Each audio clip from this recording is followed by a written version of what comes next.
नमस्कार, राष्ट्रीय लोकवाणी में आपका स्वागत है। मैं हूं इंदु पात्रा और आइए सबसे पहले नजर डालते हैं अब तक की सुर्खियों पर।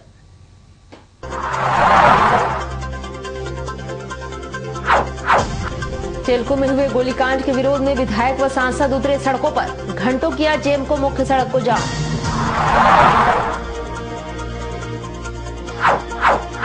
रेल किराया बढ़ाए जाने के विरोध में महिला मजदूर यूनियन ने केंद्र सरकार का फूका पुतला।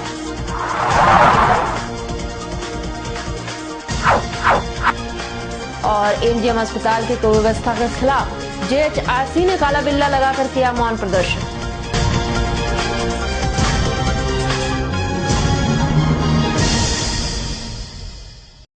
और अब खबरें विस्तार से। जमशेदपुर के टेल्को थाना क्षेत्र के जेएमको बस्ती में शनिवार को हुए अरुण नामता को गोली मारकर हत्या कर देने के विरोध में अब स्थानीय लोगों के साथ साथ भाजपा नेता और सांसद विद्युत वरण महतो भी विधायक रघुवर दास के साथ सड़क पर उतर आए हैं और आरोपी को जल्द पकड़ने की मांग की है। जबकि भाजपाइयों ने कहा है कि कानून व्यवस्था बिगड़ जाने के पीछे लगड़ी लूली सरकार भी जिम्मेदार है, जिससे भाजपा साथ बैठने वाली नहीं है। जमशेदपुर में जिस तरह से दिन प्रतिदिन आपराधिक घटनाएं बढ़ती जा रही हैं, उससे पार्टी जनता परेशान है और सबकी नींद उड़ रखी है। ऐसे में शनिवार के शाम टेल्को थाना क्षेत्र के जेएमको बस्ती में अरुण नामता नामक युवक की गोली मारकर हत्या के बाद आरोपी गोल्डी के गिरफ्तार नहीं होने पर स्थानीय लोग और भाजपा नेताओं में भी आक्रोश देखने को मिल रहा है और गिरफ्तारी को लेकर सड़क पर ये लोग उतर आए हैं, जिसमें भाजपा सांसद विद्युत वरण महतो ने कहा है कि कानून व्यवस्था बिगड़ने के पीछे पुलिस कप्तान जिम्मेवार है। वहीं विधायक रघुवर दास और पूर्व विधायक सरयू राय ने भी आपराधिक घटनाएं बिगड़ जाने के पीछे राजनीतिक षड्यंत्र के साथ साथ सरकार को भी जिम्मेदार ठहराया है। साथ ही जिला पुलिस को अल्टीमेटम भी दिया है कि अगर जिला प्रशासन इस पर त्वरित कार्रवाई नहीं करती है तो भाजपा उग्र से उग्र आंदोलन करेगी। वैसे तो बोलिए तो आज लॉ एंड ऑर्डर जो है आज पूरा झारखंड कहीं है या नहीं, पता ही नहीं चलता कि एडमिनिस्ट्रेशन है या नहीं। आज इस तरह खलेआम किसी को भी इस तरह का मारा जाए वो तो काफी दुख की बात है। चिंता ही हो जाता है। कभी खुलेआम इंजीनियरों को गोली मार दिया, बच्चा जो है सारे ग्रामीण पूरा इलाका का लोग कहता है कि बहुत शरीफ लड़का है। ये कि हल्ला करने को मना करने को किसी को गोली मार दे तो बड़ी मुश्किल बात है। उसी हम उसको मानते हैं जो कप्तान नहीं आके। कप्तान को चाहिए कि अपना जो फोर्स है, अपना टीम है, टीम दुरुस्त रहे ताकि विरोधी किसी तरह हावी ना हो। तो हम यही करेंगे अगर इनको 24 घंटा के भीतर इसको अरेस्टिंग नहीं होता है और जो पुलिस इसका सुरक्षा में लगा उसको सस्पेंड नहीं हो जाता क्योंकि उसका उपस्थिति मर्डर हुआ तब शामिल है। और अभी तो रोड ही जाम हुआ, हो सकेगा साफ जगह जगह जाम हो जाएगा कल परसों अगर लॉ एंड चुस्ती ना किया जाए। काम के लिए भारतीय जनता पार्टी सड़क पर उतर चुकी है और हमने प्रशासन को चेतावनी भी दी है कि जब आप सीनियर एसपी है, सिटी एसपी, इसीलिए जब विगत वर्षों में जब यहाँ क्राइम बहुत ज्यादा बढ़ा, उस समय मैं डिप्टी सीएम था, हमने यहाँ सिटी एसपी का पोस्टिंग कराया, सीनियर एसपी का पोस्टिंग कराया, ग्रामीण एसपी का, ताकि शहर का जो सिटी एसपी और सीनियर एसपी रहे वो उग्रवाद तरफ अलग एसपी हो गया ताकि उग्रवाद क्षेत्र को देखिए और यहाँ शहर की विधि व्यवस्था के लिए ठीक रखे। लेकिन हमें लगता है कि ये पद अब सिर्फ कमाने का स्रोत सरकार ने पैदा कर दिया। वहीं शहर में लगातार बढ़ते अपराध पर जिला पुलिस कप्तान का कहना है कि इसके लिए विशेष टीम का गठन किया गया है, जिसे जल्द अपराधी गोल्डी के साथ साथ अन्य आपराधिक घटनाओं पर अंकुश लगा लिया जाएगा। देखिए, ये मुख्य रूप से जो हत्या की घटना हुई है ये आपसी रंजिश की घटना है। पैसे लेन देन की बात हुई है। दोनों ही पुलिस से परिचित थे और गोल्डी नामक जो युवक है जिसके द्वारा ये हत्या की गई है, हत्या का कारण भी स्पष्ट हुआ है। पैसे के लेन देन में पबजब के क्रम में ये हत्या हुई है और अभी छापामारी एक विशेष टीम बनाई गई है जिसमें कि डिफरेंट बिंदुओं पर जांच करने के लिए अलग अलग थाना प्रभारियों की टीम बनाई गई है। इसी के क्रम हत्या के बाद जो जिस अपराधी भागा था वो गाड़ी बरामद की गई है और इस हत्या में हथियार इस्तेमाल हुआ था वो भी बरामद किया गया और जो अभियुक्त है उसकी गिरफ्तारी टीम हम लोगों ने जल्द ही उसको गिरफ्तार किया ये काम। बहरहाल ऐसे में जमशेदपुर शहर बढ़ रहे आपराधिक घटनाओं से तंग आ चुका है, जिससे भाजपा के नेता बढ़ते आपराधिक घटनाओं पर अंकुश लगाने के लिए सड़क पर उतर चुके हैं। अब देखना यह है कि कानून व्यवस्था कैसे सुधरती है या इसी तरह निर्दोष की जान जाती रहेगी। जमशेदपुर से राष्ट्रीय लोकवाणी के लिए सुमित झा की रिपोर्ट। और उधर केंद्र सरकार द्वारा रेल के किराए बढ़ाए जाने से राजनीतिक संगठनों के साथ साथ अब मजदूर यूनियन भी विरोध पर उतर गया है। इसी के अंतर्गत महिला मजदूर यूनियन के द्वारा मानगो गोल चक्कर पर प्रधानमंत्री नरेंद्र मोदी का पुतला दहन किया गया। इस दौरान बड़ी संख्या में महिलाएं सड़क पर उतरकर प्रदर्शन किए तथा प्रधानमंत्री नरेंद्र मोदी का पुतला फूंका। इस दौरान प्रदर्शन में उपस्थित यूनियन के अध्यक्ष कमर सुल्ताना ने बताया है कि नरेंद्र मोदी जी ने चुनाव से पहले जिस तरह के वादे किए थे आज ठीक उसी के विपरीत कार्य कर रहे हैं। इन्होंने बताया कि चुनाव से पहले इन्होंने वायदा किया था कि महंगाई पर कार्य कर उसे घटाएंगे, परंतु रेल किराए में बढ़ोतरी कर उन्होंने जनता को धोखा देने का कार्य किया है। साथ ही बताया है कि अगर ऐसा ही करना था तो कांग्रेस सरकार को सत्ता से हटाने की क्या जरूरत थी। प्रदर्शन के दौरान इन्होंने मांग की है कि इस बढ़े हुए किराए को तुरंत वापस लिया जाए।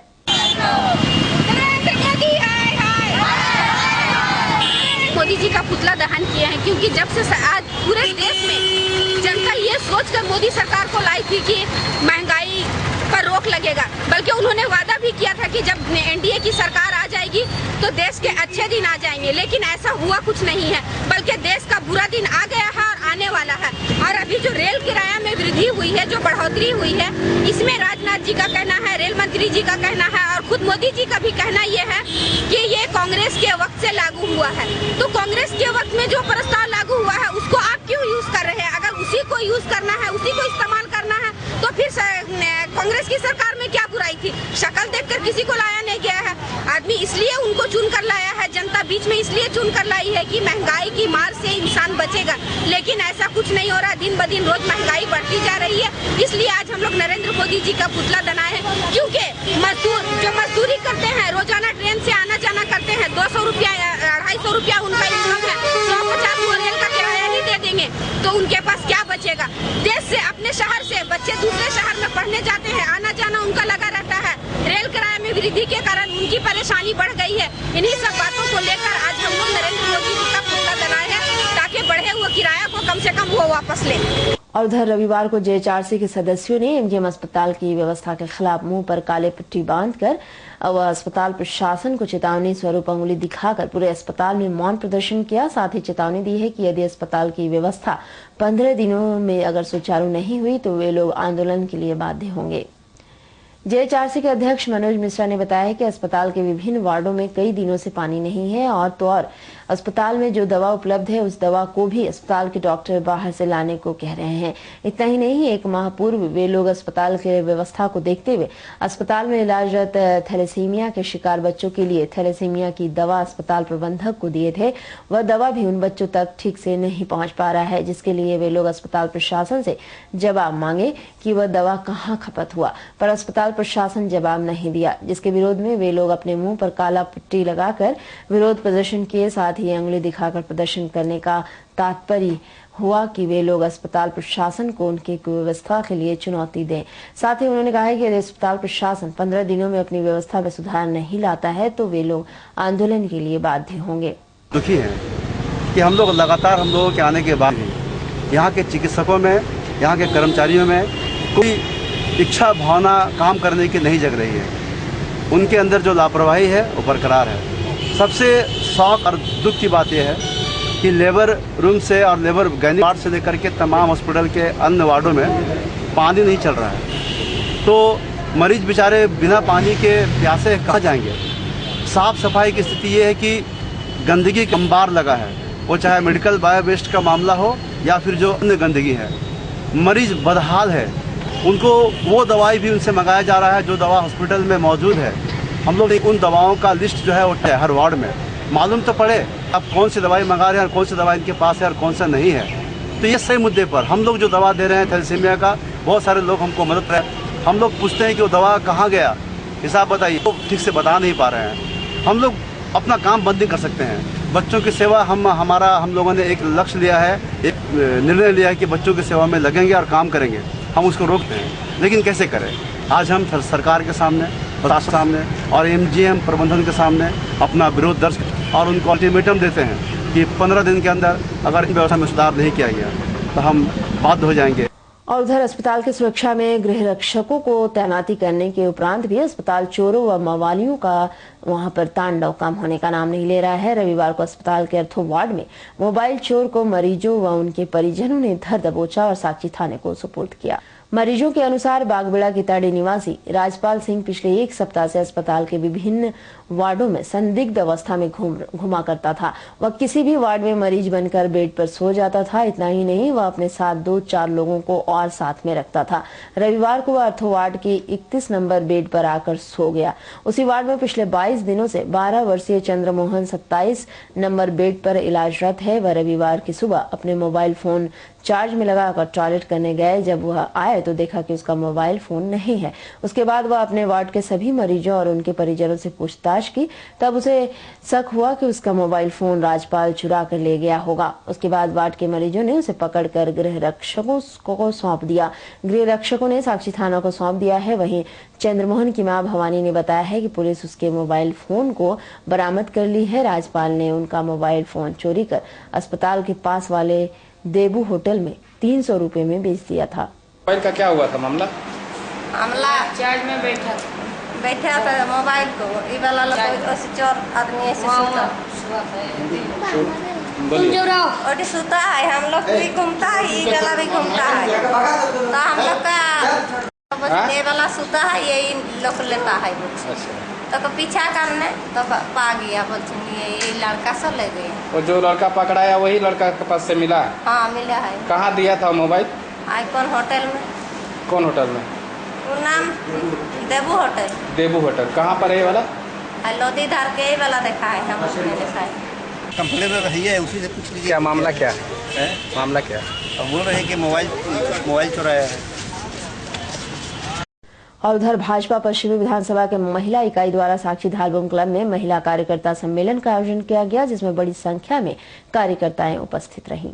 इस दौरान पूर्व विधायक सरयू राय भी उपस्थित रहे थे। कार्यक्रम के दौरान पार हुए लोकसभा चुनाव में भाजपा की जीत पर सभी महिला कार्यकर्ता की सराहना की गई। साथ ही आगामी विधानसभा चुनाव के कई अहम मुद्दों पर चर्चा हुई। इस दौरान पूर्व विधायक सरयू राय ने कहा है कि लोकसभा चुनाव में महिला इकाई ने भरपूर सहयोग किया है और यह सराहनीय है। इन्होंने ये भी कहा है कि हम महिला सशक्तिकरण पर ज्यादा जोर दे रहे हैं और यह सुनिश्चित किया जा रहा है कि महिलाएं अपने क्षेत्र के हर मुद्दों पर ध्यान दें और जनता से जुड़कर जनहित में कार्य करें। और जब पूरी आधी आबादी सशक्त हो जाएगी तब क्षेत्र से भ्रष्टाचार अपने आप ही हट जाएगा। मोर्चा के संगठन को ऊंचे मोहल्ला तक ले जाना है और केवल राजनीति या वोट की बात हुई है, बल्कि महिला सशक्तिकरण की भी बात हुई है कि रचनात्मक काम महिलाएं अपने टोले मोहल्ले की सफाई से जुड़ें। मजबूर कोई उन पर अत्याचार हो रहा है, कहीं भ्रष्टाचार हो रहा है तो उसके खिलाफ महिलाएं जो उनसे नहीं संभलता है तो उसका हम लोग दें और जहाँ भी वो सही होंगी वहाँ हम लोग उनके साथ खड़ा रहेंगे। और जो सबसे बड़ी समस्या भ्रष्टाचार की है नीचे से ऊपर तक, उसके खिलाफ हमारी आधी आबादी खड़ा हो तो एक सशक्त आंदोलन बना और आंदोलन बनेगा तो जो सत्ता में है, भ्रष्ट हैं, ये लोग ने आप बाहर हो जाएंगे। इसलिए किसी को कहने की जरूरत नहीं पड़ेगी। ये केवल राजनीतिक सम्मेलन नहीं है, भारतीय जनता पार्टी की महिला मोर्चा ने बुलाया है, मगर ये सम्मेलन राजनीति में सरकार बदलने, समाज बदलने, ये सब करने के बाद वास्तव में जमशेदपुर बेहतर बनाए। इसलिए हम लोगों ने किया है अभियान बेहतर जमशेदपुर का, और इस बेहतर अभियान में हम महिला मोर्चा महिलाओं को जोड़ना चाहिए। तो ये हम लोगों का मुख्य उद्देश्य पर बात है। और हम लोगों की जो बहुत पुरानी महिलाएं थी, जब भारतीय जनता पार्टी का के पता कम था, उस समय से लगी हुई हैं, तो उन सी महिलाओं से बात हम लोग यहाँ कर रहे हैं। कुछ महिलाओं को सम्मानित करेंगे, ये उद्देश्य हम लोगों का मुख्य। और उधर शहर में बढ़ती चोरियों को रोकने के लिए पुलिस पब्लिक समन्वय समिति द्वारा बाराद्वारी में एक बैठक का आयोजन किया गया, जिसमें कई अहम मुद्दों पर चर्चा हुई। बातचीत के दौरान मुख्य रूप से लगातार शहर में बढ़ती चोरियों पर बातचीत की गई। बातचीत के दौरान कहा गया है कि अगर कोई शाम को बाहर जाता है या फिर शहर से कुछ दिनों के लिए बाहर जाता है तो इसकी सूचना अपने पड़ोसी को जरूर देकर जाए। साथ ही अगर लंबे वक्त के लिए बाहर जाए तो स्थानीय थाने में भी इसकी सूचना देकर जाए। इसके अलावा अपने मोहल्ले में प्रत्येक 10 से 15 घरों के बीच मीटिंग करें और चौकीदार रखें। साथ ही साथ अगर मोहल्ले में कोई नया या अपरिचित व्यक्ति 2-4 दिनों से घूमे तो इसकी सूचना भी पुलिस को जरूर दे। लेकिन कितने आदमी इस कर्तव्य को करते हैं? सामने आपको घटना घटती है और चल देते हैं। क्यों भैया, क्यों मैं बोल रहे है ना बात ये। तो समाज का हर व्यक्ति अगर ये सोचने लगे कि हम क्यों पुलिस का बोलते, अरे क्यों बोल रहे सर ले, तब तो भैया ये समाज नहीं सुधर।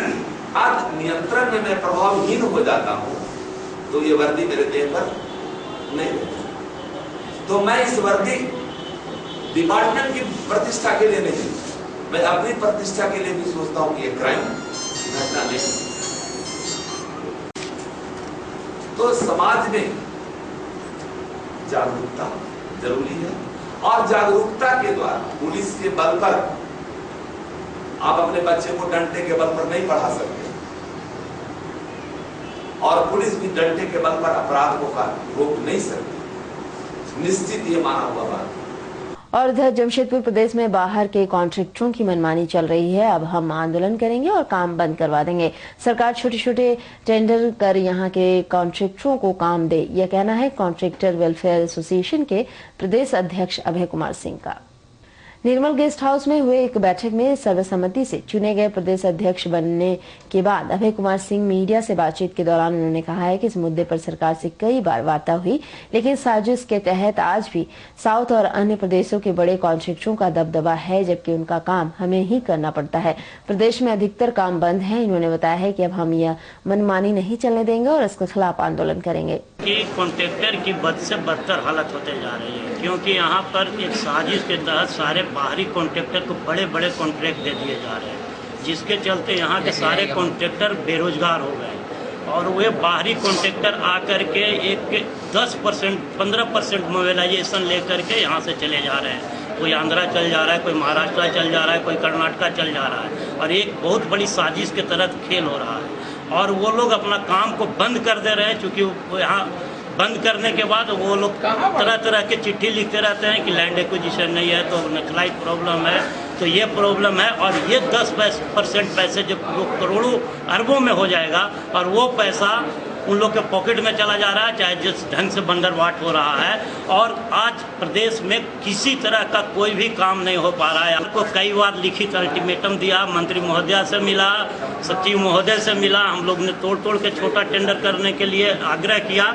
लेकिन पता नहीं क्या साजिश है और वो साजिश बता ही दे रहे हैं कि 10% मोबिलाइजेशन वाला चक्कर है और वो मोबिलाइजेशन लेकर के यहाँ से चले जा रहे हैं। और तो छोटे कॉन्ट्रैक्टर बेरोजगार जो हम लोग सारे लोग हैं, बहुत सारे भाई बंधु लोग हैं, उन लोग को जो रजिस्ट्रेशन करवाए हैं सरकार ने, इसका फी देते हैं बजाबता, हर साल रेनुअल करवाते हैं और इन लोग को काम नहीं दिया जा रहा है। सारे कॉन्ट्रैक्टर को काम मिलना चाहिए और सब लोग, और वो जो बड़े कॉन्ट्रैक्टर काम लेते हैं, यहीं के कॉन्ट्रैक्टर को 20% 30% लेस पर काम दे करके पेटी पर, तो काम की क्वालिटी तो ऐसे ही खराब हो जाएगी। काम आखिर यहीं के लोग कर रहे हैं, लेकिन सब कॉन्ट्रैक्टर्स के रूप में काम कर रहे हैं। सरकार अगर आपकी बातों को नहीं सुनती तो क्या नहीं सुनती है तो हम लोग आंदोलन करेंगे, हम लोग ठप करेंगे, कार्य को बंद करेंगे। और उधर गुलमुरी थाना अंतर्गत केबुल टाउन निवासी 45 वर्षीय सुभाष मुखी केबुल बस्ती सरस्वती नगर में मैला टंकी साफ करने के क्रम में टंकी में डूब गया। वहीं गुलमुरी पुलिस की गश्ती दल ने उसे टंकी से निकालकर इलाज के लिए एमजीएम अस्पताल में भर्ती कराया है, जहां इलाज के क्रम में उसकी मौत हो गई। मृतक के जीजा राममुखी ने बताया कि वे लोग प्राइवेट सफाई का काम करते हैं। केबल बस्ती सरस्वती नगर में जितना मैला टंकी है वह सभी टंकी की सफाई की जिम्मेदारी जिसको कंपनी की है। उसके बाद भी स्थानीयों ने उस टंकी की साफ सफाई करने के लिए रविवार को उन्हें बुलाया। वे लोग टंकी की सफाई कर रहे थे। उसी दौरान उनका साला सुभाष टंकी के अंदर सफाई कर रहा था। वह उसे आवाज दिए तो वह कुछ नहीं आवाज दिया। तब वह टंकी के अंदर देखे तो मैला के अंदर वह डूबा हुआ था। वह गुलमुरी पुलिस की गश्ती दल को घटना के बारे में जानकारी दी, तब वे लोग उसे किसी तरह बाहर निकाले। वह मैला टंकी 10 फीट से अधिक गहरा है। उसके बाद वे लोग उसे इलाज के लिए एमजीएम अस्पताल में भर्ती कराए, जहां इलाज के क्रम में ही उसकी मौत हो गई। हमको गड़ा हुआ था। क्या हुआ था? अरे भाई चंबर गहरा है। तो कितना गहरा है? मतलब 10 फुट हाइट होगा। तो उसी में हमको दोनों घुस के बांस मारे थे और अचानक से घुस गया। उसके बाद इनको क्या हो गया तो मेरा मन में फुटका जैसा आ गया कि मेरा साला घुसा तो अभी तक क्यों नहीं निकला। फिर हम वहाँ पर घुसे, उसको उल्टा काम करके हमको दोनों निकाले। और उसी जगह का आदमी कहीं बराबर हमको काम करता रहा। नोटिफाइड से है कि प्राइवेट है एकदम पूरा? Private sir. और अब चलते चलते एक नजर अपनी सूची पर।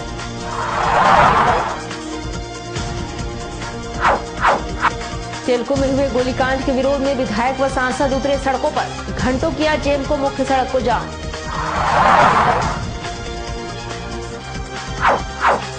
रेल किराया बढ़ाए जाने के विरोध में महिला मजदूर यूनियन ने केंद्र सरकार का फूका पुतला।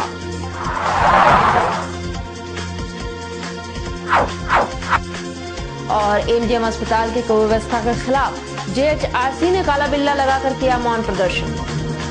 और अधिक जानकारी के लिए आप लॉग इन कर सकते हैं www.rashtriya.com। तो आज के लिए बस इतना ही। कल मिलेंगे नई खबरों के साथ। तब तक के लिए राष्ट्रीय लोकवाणी टीम की ओर से नमस्कार।